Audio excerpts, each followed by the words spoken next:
there's not a single technology that we can't assume that the Chinese are actively trying to pursue. Like they're going to pursue not a single one. I don't care what green door it's behind. It doesn't matter. Like they're pursuing kind of everything. Yeah.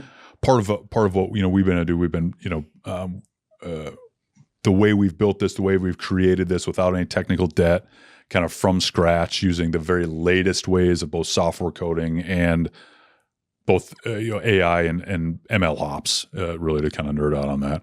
But that is a novel way of doing things that just hasn't been done, before. Having said that, are the Chinese going to work on something like this? Yeah, 100%. Like, because it's just a powerful problem set. So they are definitely going to try and develop systems that give them asymmetric advantage.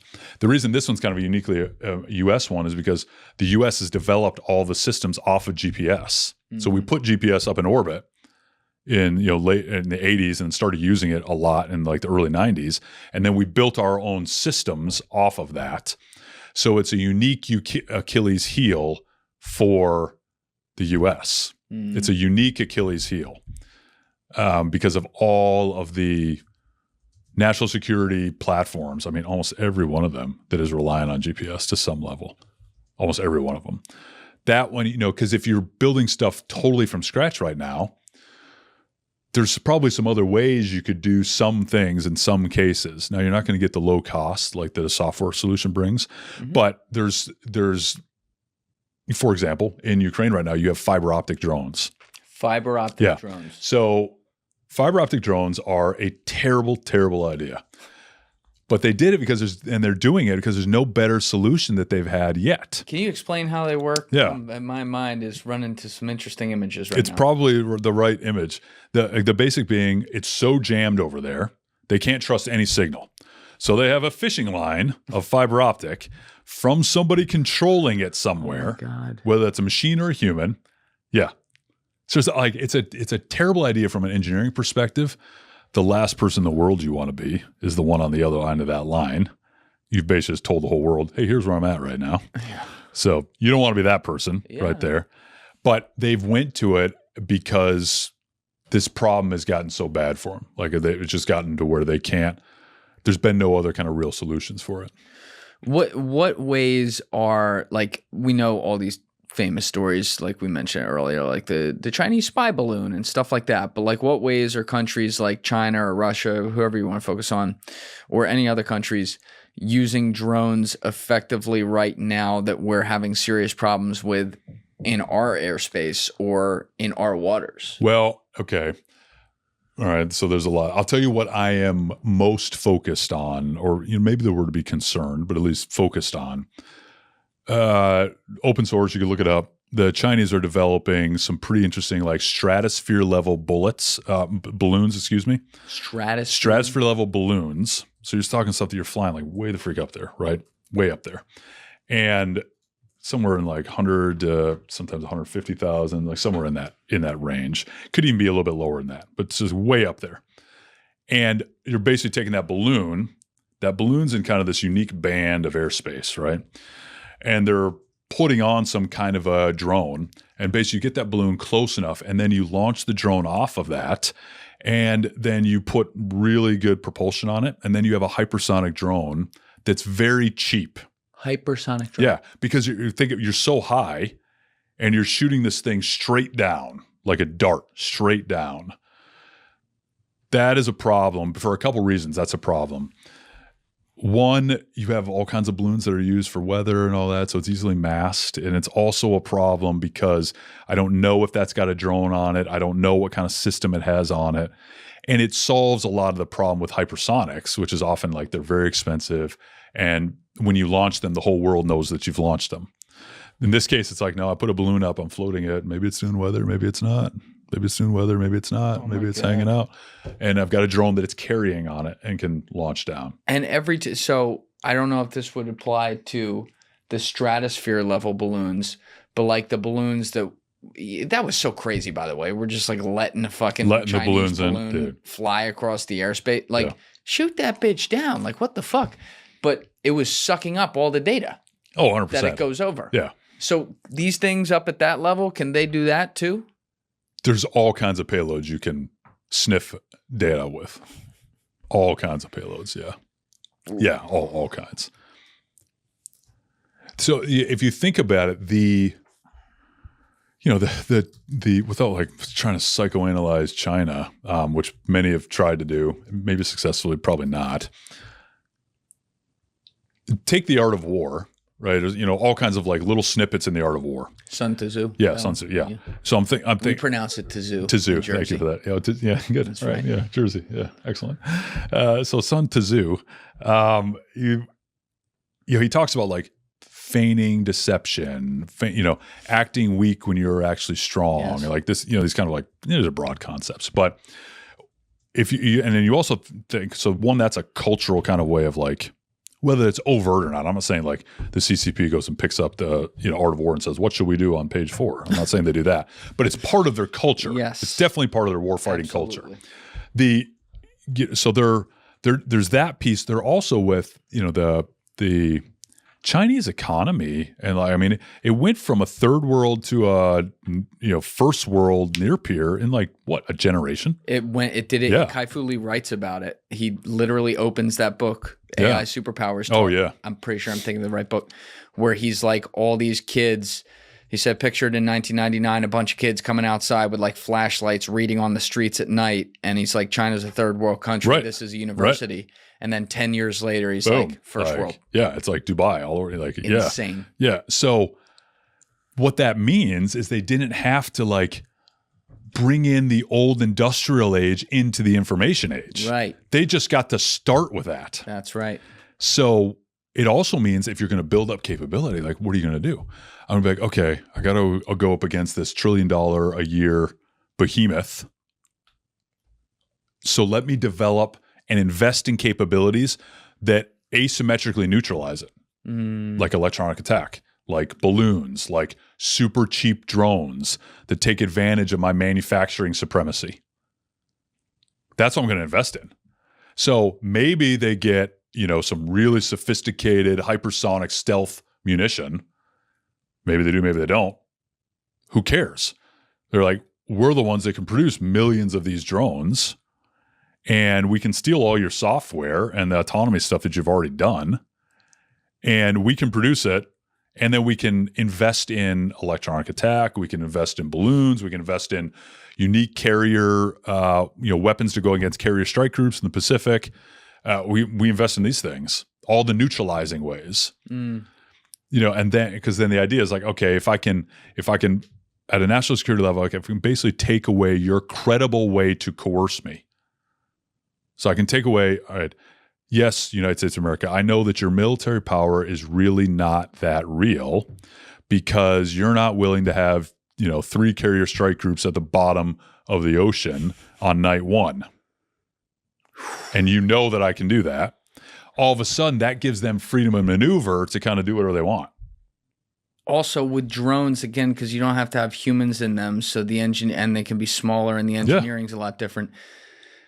I'm way out of my wavelength here, so just correct me if I'm wrong. But you're not operating with the engineering issues that like the Titanic sub guy ran into because he's got to make something humans can go. Yeah, totally. Yeah, and they are simple. And the Chinese also, they're just good at drones.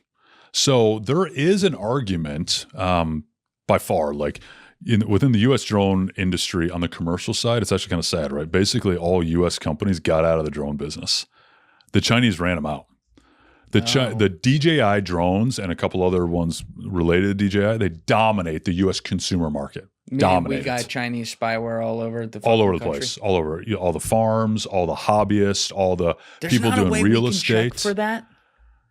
Well, we know it's happening. Yeah, but before the drone gets imported, comes into the port of Elizabeth, and it can't go through like some sort of government screening check for let's magnetically find a spy or something. This is something we actually tried to do some work on with this. Yeah, try harder. I won't name the state, but we actually worked with a state on this, on legislation to try and do almost exactly what you're talking about. And this is worth like people understanding. We had strong support. This is in May of 25. We had strong support for it. Bill got killed. All of it got killed. What ends up happening is people wearing law enforcement uniforms and or firefighting uniforms, other folks get kind of like pulled out and testify saying, you can't take my Chinese drones away. The American stuff all sucks. And if you take this away from me, then you don't care about me and my family and you're not there to help me do my job. Okay, so this bill was to take away. This bill was to have a U.S.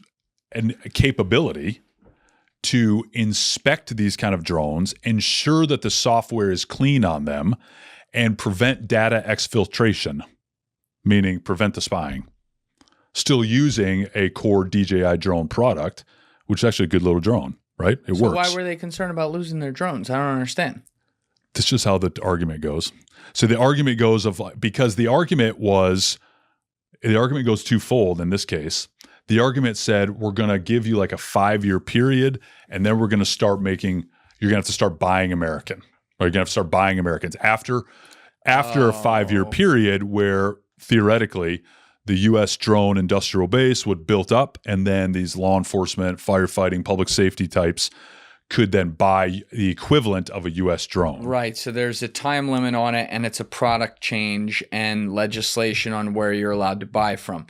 Yes. So this bill wasn't dealing with we're going to have a system in place to be able to put like a security wand over the drones and just have that moving forward. So they could buy Chinese drones 10 years from now, but when it comes in the country, we wand it. Oh, there's spyware. Get rid of it and then give it to them. It was that the attempt of the bill was saying we'll give you a sunset period.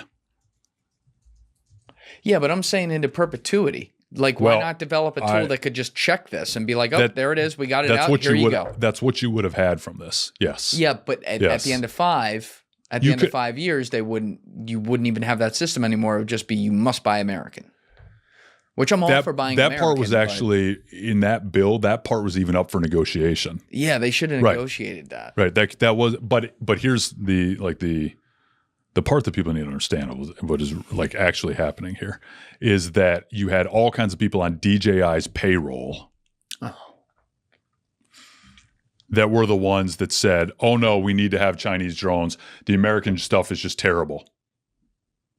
Again, this has happened in multiple areas, and they kill these bills. Yep. They kill them.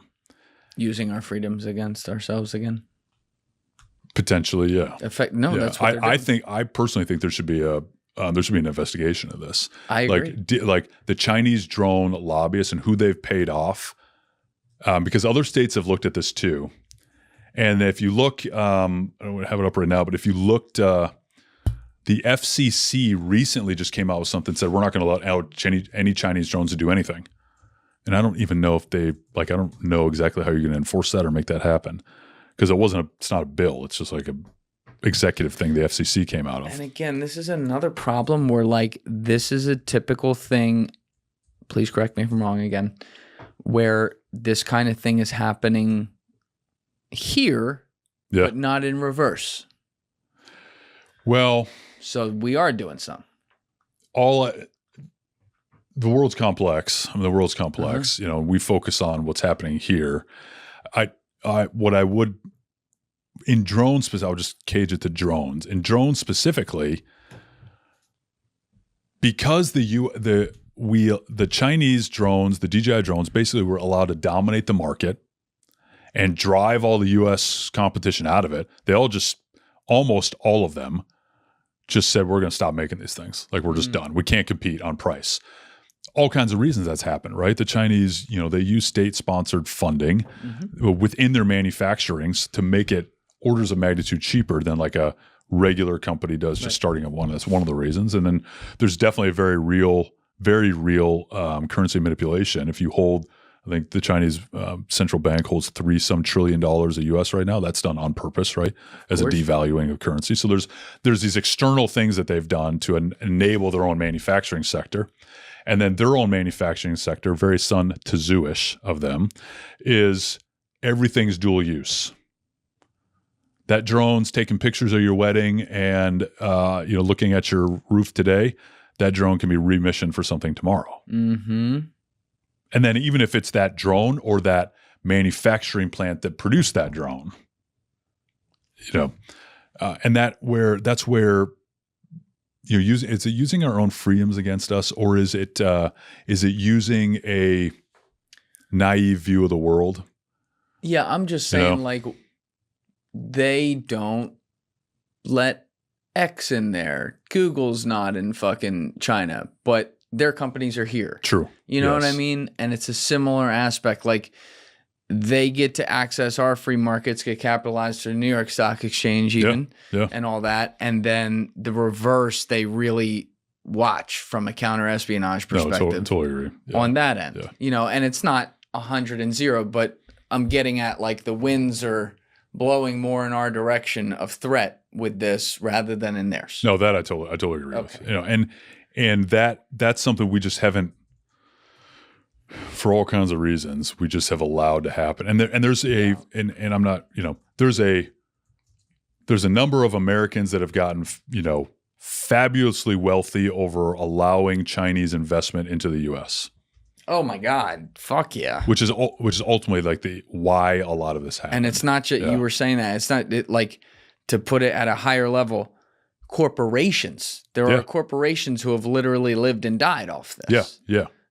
So it's a real thing. And, like, you keep also pointing out, like, the open source intel world we live in now, and how everything, we all have this in our pocket and all that, and give it all kinds of permissions, and then that's in the cloud, and it's hackable to people and stuff like that. And, like, that's where I think the wins might be a little more equal, because there's things that even the Chinese Communist Party can't control. Like, they can't control other people having phones, which we could go, I guess, like, use that data for our own good as well. But, like, they can do it to us. I had this guy, Mike Yeagley, in here for episode 343 and 351. You ever hear of that dude? I think I remember just perusing your site, but I didn't watch yet. So he's a data guy, data expert, and he looks like he's going to explode every time he talks. He's just like, fuck, Jesus Christ, if you knew what I knew.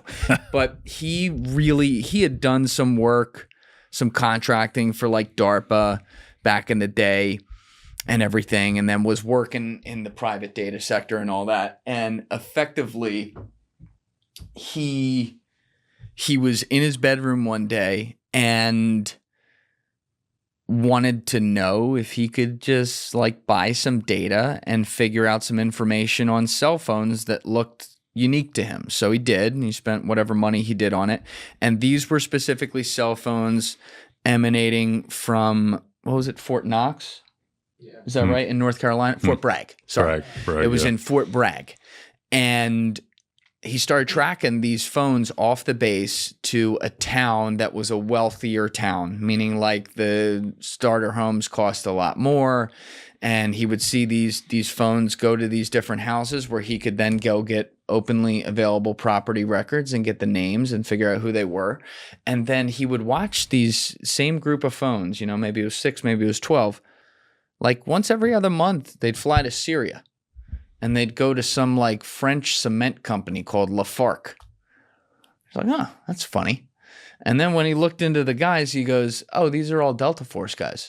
They're running an undercover mission in Syria right now, standing in as cement contractors. And I just found it in my bedroom. So this is like 2014, 2015. So he goes to the government and, like, does a giant report on this and says, guys, you're fucked. And they thought he was like a charlatan. They're like, there's no way this is real. He's like, I bought this off the open market because all of your guys carry a phone. Yeah. What the fuck do you think China and Russia are doing right now? Yeah. And it's like, God damn, like, even our Delta guys, like, the tips of the spear are at risk with basic everyday stuff. You're talking about the highest level things like drones, but also my dad has a drone. Yeah. He's fucking flying it around in the backyard. It's taking pictures for Xi Jinping. Yeah. It's a good time, though. It's crazy. Yeah, it's fun. Yeah. Brave new world. And that's not going to, I don't see that change like that. That's only going to increase, that amount of, like, if you really want to find data, like, you're going to find it. How to protect that data, how to protect the right data at the right time. Just like is the same kind of question of like, how do you find the right data for a decision that you need at the right time in a sea of data where it's, like, I just need this piece of information. How do you know which data you need to protect at the right kind of time? That's definitely an open thing. It does present like asymmetric ways for someone else to manipulate, for sure. Like, that's the one upside of that field is it does feel a little bit like mutually assured destruction, because everyone can do it to each other. It's a big problem for like intel missions and shit like that. But on the everyday person, there may be some incentivization to not do that. And I would like to think, and I hope I'm right about this, that's a similar idea to the power grids. Like, it's funny. I was reading this book, Sandworm, back in early 2020, written by Andy Greenberg, who later came on the show a couple times. And he was right. This is before Ukraine and everything happened, but he was writing presciently about how Russian GRU teams had developed the ability to take down power grids. And they had literally tested this in like December 2015 in Ukraine, in Kyiv, and took down the power grid and all that. I was like, holy shit, this is scary. But they never did it here. And my thought is, it's because like, okay, they may have the ability to do that, but then we hit a button and they're fucked too. There's a lot of, the essence of deterrence, of all deterrence, is mutually assured destruction. Yep. Yeah. So there's a lot of that. And that probably encapsulates the real national security imperative, which is to be able to credible is very important. And how do you define credibility? Like, you have to believe it. It doesn't actually matter what my capability is. It just matters if you believe I have that That's capability. Right. So if you believe I have that capability, and it could be in one domain, but not the other. So maybe I don't have that capability in a certain domain, but that I do in a different one. And then it might just be ensuring that we maintain this one and that person knows it. And that has a powerful deterrent effect on them doing anything in this other domain that's a little messier right now. I got you. Or the tech hasn't evolved to a certain point. Like we haven't cleaned it up yet. That all goes back to, or at least a common thread in this is not, I think it's probably a fool's errand to some extent to try and have perfect information at all times about everything. Sure. So a more realistic way or something that has national security implications is in certain key domains, and my goal is to expand those domains to both establish a credible dominance and expand upon that dominance credibly, which has a deterrent effect against an adversary that might affect, our, to use a poli-sci term, like our vital national interest. And then what you don't want is to lose ground. So, the modern national security environment is kind of this like, it's like this arm wrestle that's going on in these different domains. And like, okay, you gain something in space, and now maybe I need to gain something in information space, then I need to gain something in the maritime space. I need to gain something in the drone space. I need to gain something in robotics. That's part of what we see for the company, is that there's a unifying thing that's happening in all those domains, and that is that machines are moving to the forefront of all of them. So having, in a very real way, like having the best machines in many cases is the best deterrent. For sure. That's what you're trying to help build. And that's what we're trying to do. Yeah. Right. Yeah. All right. So we've touched on the underwater thing a little bit, but we haven't gone all the way there. This is fascinating to me. back in the day, you had the German U-boats. They were like so powerful, but they're these manned submarines, and then manned submarines became the thing, and then eventually even the cartels got into them and made the cocaine submarines and all that, which we still have a problem with. Yeah. You know, do we just have like tens of thousands of drones operating underwater at all times, and do other countries as well? The subsurface environment is like the last true frontier outside of like Mars. Right. So that's where stealth still like really exists. Like you can actually sneak up on somebody. Now you can do that in other domains to a limited point, but in the like subsurface domain is where you can really like sneak up on folks, and people can sneak up on you. And there's just physics behind that, you know? So the key there is, or at least one of the keys in that one is, one, the more you have, that has like a powerful deterrent effect. Mm-hmm. If I have 10 submarines, okay, I can plot out and be like, well, last time we saw one here, I know how fast it goes, so it can only be in this radius, because none of these things are super fast, right? And so I know one here, and I can kind of like track, and then this is actually really important, they have to surface at some point, like a dolphin. Like it's got to come up at some point, and then I can find out, right? Part of why they surface is to get a GPS fix. So a GPS signal doesn't penetrate water. So they're in a position. So the name of the game for like real maritime force projection is, I believe, in the subsurface environment, and it's having many autonomous and manned, unmanned teams, but having many of these that can stay submerged for increasingly long periods of time. So there's all kinds of like engineering challenges that goes into that. Like you stay under long enough, you know, you get all kinds of stuff build up on, you know, you build up, you get like, there's, you know, at some point you need food, you need like, you know, especially if a human's on there. But so there's obviously a natural advantage that an unmanned system has. Of course. If the name of the game is, I'd like to keep this, you know, swarm of 100 underwater drones that can go at X speed, I'd like to keep them submerged for a year at a time. You know, you treat it almost like a space exploration mission. Like you treat it like sending something into orbit.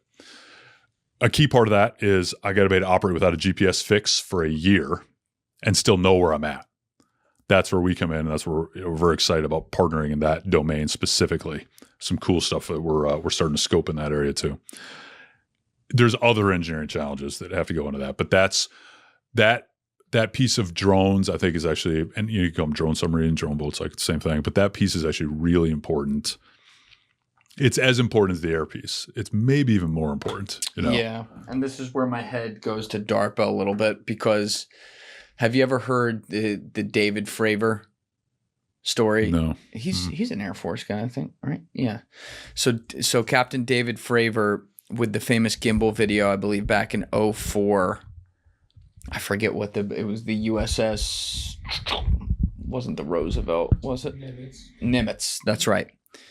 He's Air Force, right? Oh, I think I do know what you're talking about, yeah. Okay, yeah, so, you know, the speculation here is it's aliens, what he saw, because he saw a tic-tac object come up out of nowhere and go, zoom, zoom, zoom, and like in clearly aircraft that he was aware of, even all the way back then in 2004 for sure. You know, never seen anything like this. And I always like how he talks about it, because he's like, I think it might be alien, but like, here's the map. Here's what it did. You can see it. Your guess is as good as mine. Shit was crazy. My head does sometimes go to like, you know, DARPA was trying to talk. They were allegedly talking to dolphins telepathically in fucking 1992. You think maybe they weren't making some crazy drones in 1982, you know, or 1983 or whatever? Yeah. Maybe, you know, but a tic-tac drone like that, if that's what it is, and it's of this planet, it most likely emanated from the water, probably. So it's a transmedium kind of thing, which is what you're describing now, which makes me wonder, you know, you can at least see the air a little bit. You can't fucking see the water. So how long have we had these things under? I don't know if you know, you probably don't even know the answer to these questions, but how long have we had these things under there? How long have other places had these things under there? Are our weapons better than theirs, which I hope they are? It gets really complicated thinking about the water. Well, it does in the air too. The water, definitely. For sure. Even in my career, like, you fly with night vision on, and one of the most beautiful things ever seen is flying at night and then using night vision, whether it's one of the big cameras that's mounted on the gunship or just like little ones, and looking up at the stars. And, under night vision, you see, especially on a clear, like mountainous night, probably 1,000 times more stars than you would see with the naked eye. Because it's bringing in that light. And it's just amazing, like how many stars are up there. You also see, and I'm going to say, you see little flickers like all over the place. And you see, and even in the IR, which is like the mid IR range, like the thermal range, where you're looking at heat emissivity. I've definitely seen a few things that I couldn't explain. Like, I don't know what it was, but saw something I couldn't explain. Something moving very fast, locked on it with a sensor, and it just moved very fast, like much faster than anything else that we knew. Yep. Don't know what it was. Couldn't see anything, but the hotspot definitely found something. Is it a bad camera? Is it something else? Like, I don't know. That's all, but that's what I know. For subsurface, like guaranteed that just because like that's a domain that it's hard for humans to get to, we know less about that environment than any other environment. We know way more about space than we know about the subsurface environment. Right. So, even like the fish life and all that down there, like it's very nascent, like our real understanding of that. Yeah. So all that to say, like, there's no answers that I have on that, except to say, or just except to kind of like, speculate that. He keeps looking away when you're saying this, Steve. Well, I'm thinking, right? It's more about like, or what I would say is like that domain we know less about than any other domain. That's a domain. What's it like? We've only explored like 5% of the oceans. If that, yeah. Crazy. Yeah. So like undoubtedly there are, biologic species of fish on there that we've never encountered. Like undoubtedly there's of that. Is there an actual Loch Ness monster? I don't know. Maybe. Possibly. You're getting at it though. I gotta go there with this. You're an Air Force guy. You've flown in the skies for a long time. Yeah. You think there's some fucking UFOs out there, some aliens? I've never seen any evidence of that. Real government man answer. That is a government man answer. I've never seen any evidence of that. I'm a spiritual man. I definitely believe in angels and demons. And I believe that the world is much more than what we see. Much more than what we see with our human eyes is happening. What do you mean by that specifically? Well, there are unquestionably angels and demons that humans have believed in, even outside of like a Christian tradition, for thousands of years. What they are in the current world right now, I don't have a good answer for that. What I do know is like, okay, so where we are right now in 2026, we've come up from kind of the, we went through the age of enlightenment a couple of years ago, then we went through like the age of reason, and now we're in kind of a very hyper scientific age, which means we're also in kind of like a spiritually ignorant age. So I could hypothesize that there's definitely things that we see that we just constantly grind of like, okay, what's the scientific answer to this? What's the scientific answer of this? When there might actually just be a spiritual answer to this. What's interesting? There's two things very interesting about that. First of all, I think there's been a point in the last 15 years, especially, where you're absolutely right. And we've seen those two things fly in the face of each other. But point one is one of the worst tragedies that's ever happened to humanity is the fact that many humans in the past and even in the present today have tried to convince and divide society on the idea that religion and science are seeking different answers. Right. They are seeking answers to the same things. They should not be enemies. They should be friends that complement each other. That's number one.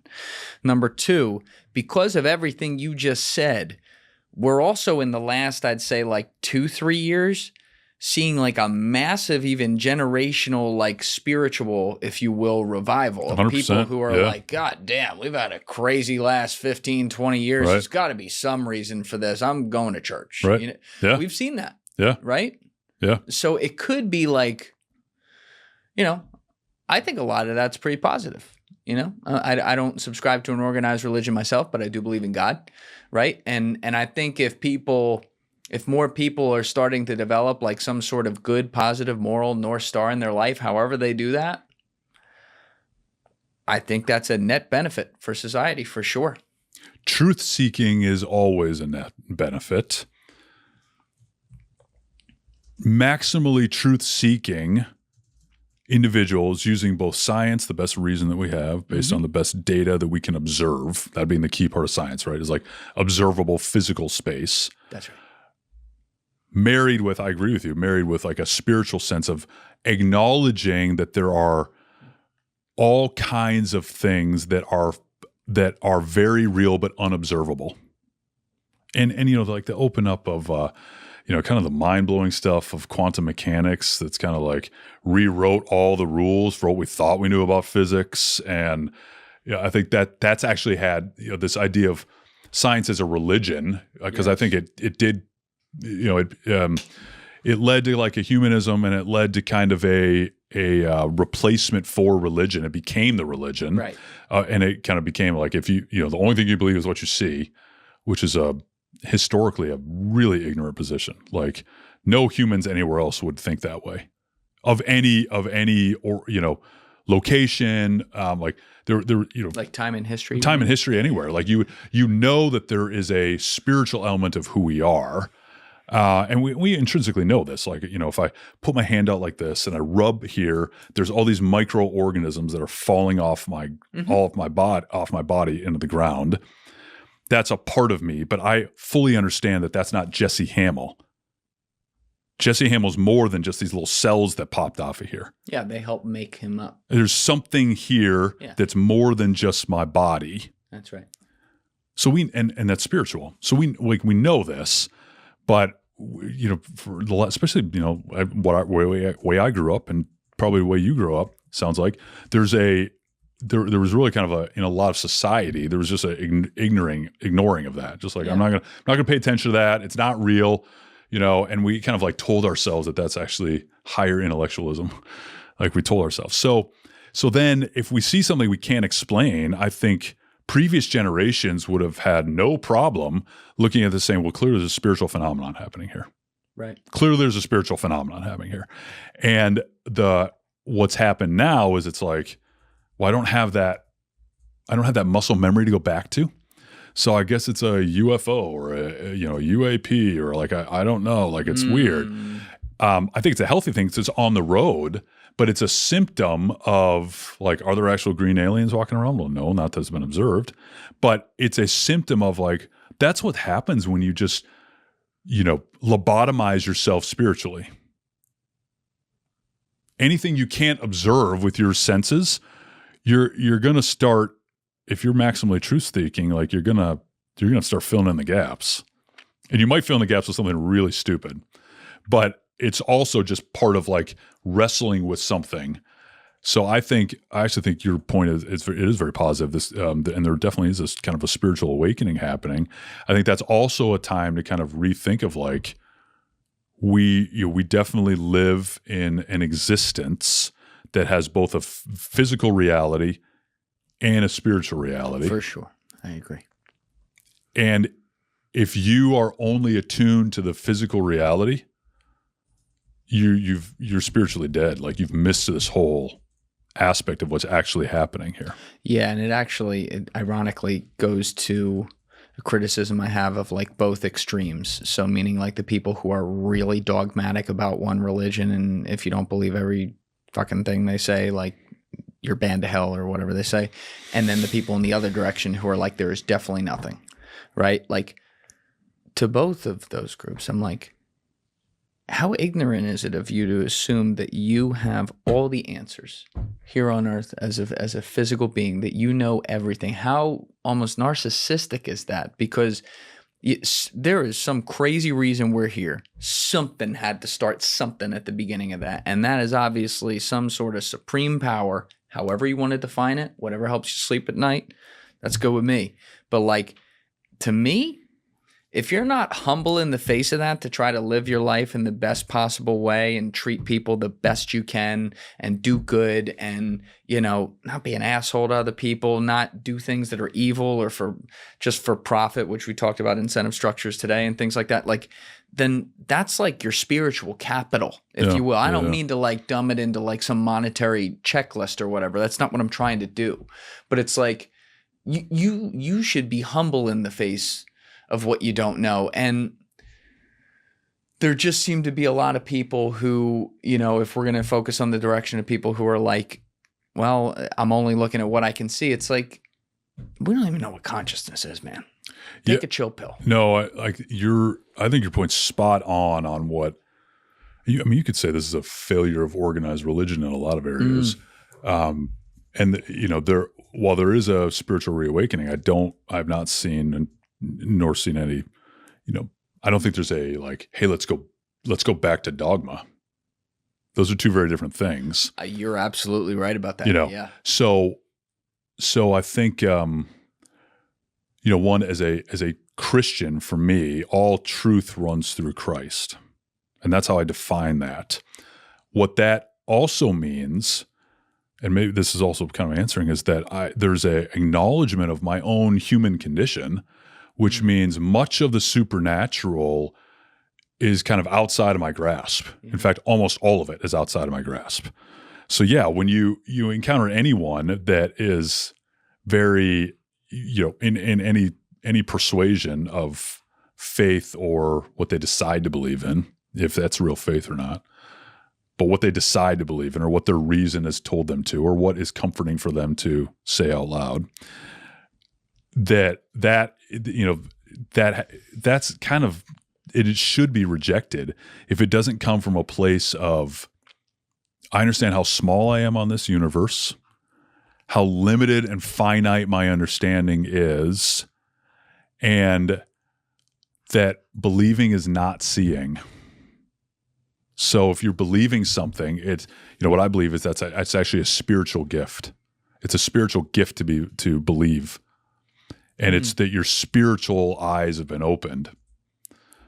So if I believe that's a gift, that also then comes with a humility, because it's not like I earned that.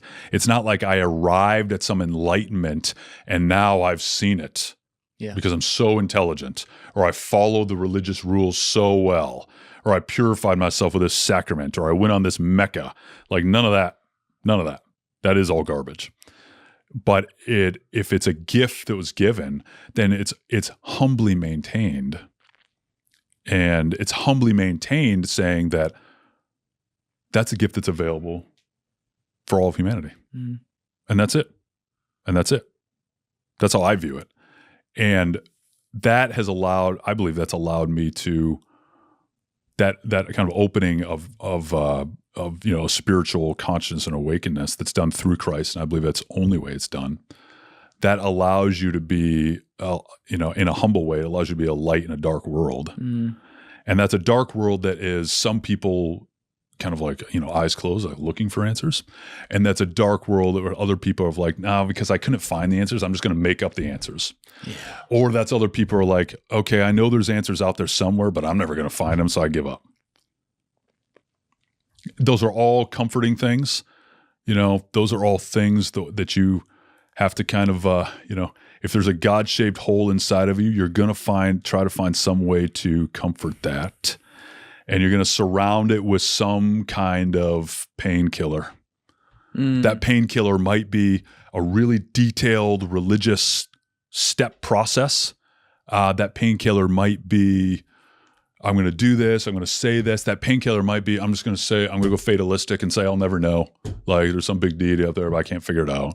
Like give up. That, you know, whatever that is, you have to do something, because you have this kind of, you know, you have this something in you, this flashing thing is like, something's not right. Something's not right.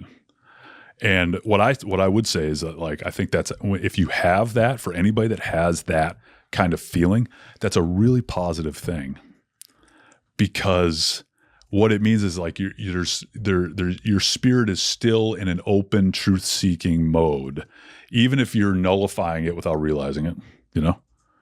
And even if you're not ready for the truth yet, maybe you're not, it still means you're in that open world. What you don't want to be is, you know, fat and dumb and happy and being like, none of it matters, and I'm just cruising full throttle to my grave, and then I'm just going to decay into a bunch of cells. A lot of people like that. Things change, right? Things change. Mm-hmm. Spirits are powerful things. But yeah, like, I think it's, if someone was disquieted by, I don't understand what's happening after I go through that door at the end of my life, there's got to be more than just a collection of cells. That's a good place to be. That means your spirit is ready to start opening up to something that your mind can never get you there. So, you know, anybody that talks about like spiritual things and justifies, there's this kind of discipline called apologetics, right? Yes. And, you know, apologetics, where it's like, I rationalize my faith. It's not really interesting. Can you do it? Yeah. But it's not really interesting, because by definition, faith is not a rational thing. Faith is that leap of faith off the building, and you don't know what's down there. You can't see what's down there. You know what's down there, but you can't see it. You can't observe it. So it's good. I think it's actually very healthy to kind of reject that. And then I encourage anybody, like, listen to that part of your spirit that's trying to truth seek, and lean into that. You lean into that, genuinely lean into that. Then I believe that starts to prepare a soul and a spirit for receiving a gift of belief. And it is a gift. The belief is a gift. Very nuanced perspective there. Impressive. From what we were talking about earlier, it sounds like you were Christian religious since you were a kid. Yeah, I grew up in, you know, like a Christian household for sure. Mm-hmm. Accepted Christ early on, you know, kind of in my life. And, you know, I've had, you know, that's been a powerhouse for me from, you know, minute one, even though I've made all kind of mistakes, some kind of dumb stuff, you know, and the ups and downs like any man's life has, right? And even looking at, you know, kind of like things within certain organized religions, or things you were told dogmatically at certain ages, like, and being like, okay, is that really like, is that really what Christ said? Is that really like, does that even make sense? Is that just, you know, religion, a religious organization taking on another power structure? Is that all that is? You know, they're trying to have their own power over you in some kind of way. So you working through these kind of things, but where my faith, like, has grown as I've aged, where my faith has grown as aged is ultimately just a gift. It's just a gift. You know, it's not something rational I did. It's not a book you read. It's not a special prayer you recite. It's not a mentor that you have. It's not a Mecca that you've done. It's not a mountain that you climb. It's not a experience in combat that you had. You have all these things. And somehow, if you were to zoom out at an eternal, like, timeless kind of perspective, somehow these things were all paths. I believe that, in a way I'll never understand. But what I found is I grow more humble as I get older on this, and try to keep my faith more like childlike. Like, it's very childlike. Yeah. But also, like, you're amalgamating all your timelines and all your life experiences there, which is exactly what you should do. I'm curious, though, as someone who spent many years in war zones doing, you know, the life and death kind of things, did you have moments where you, like, questioned things, or, you know, I had it fall from your system a little bit? Definitely not my faith. Definitely not my faith. Not my faith in Christ. You have moments where you might question your own capabilities. You might, you know, question after, like, I ever made a number of trips back to Afghanistan, like, you might question the strategy or like, what are we doing here? Like, it's not just one more fighting season. Like, this winter is not the end, clearly. You know, and you learn to that, you know, you kind of tear down those kind of structures around. But for me, it was the opposite. Like, for me, it was sometimes the most spiritually awake I ever felt was in combat. You know, you just boil everything down. Everything is very simple. It's very simple. And it would, you know, if you have a perspective of, I'm an eternal soul and I have faith in Christ for the care of my eternal soul, that gives you a boldness. That gives you a boldness. You know, so there was, like, I mean, this is, you know, combat kind of war story, but like there was a time where we were getting shot at and we're performing, you know, defensive maneuver to try and, you know, get away from the surface to air fire that's shooting us down. And I, you know, one crewmate that was, you know, very understandably, right, he was very upset about this, kind of like, you know, they're screaming on the radio, there's things kind of going like that, and dark humor. So I embrace the dark humor as well, by the way. And seems like everyone in the military. Yeah, it's kind of a thing, right? It's a coping mechanism, probably. But like, and I remember, you know, I think I may have said something, but I was just like, well, I guess that guy really has something to live for. I don't know why he's so upset. Something along these lines. And that's just dark humor, right? But like the core of it is that I remember other times, like you know, walking outside, going to the chow hall, and you start getting hit with rocks as an incoming rocket is like hitting it.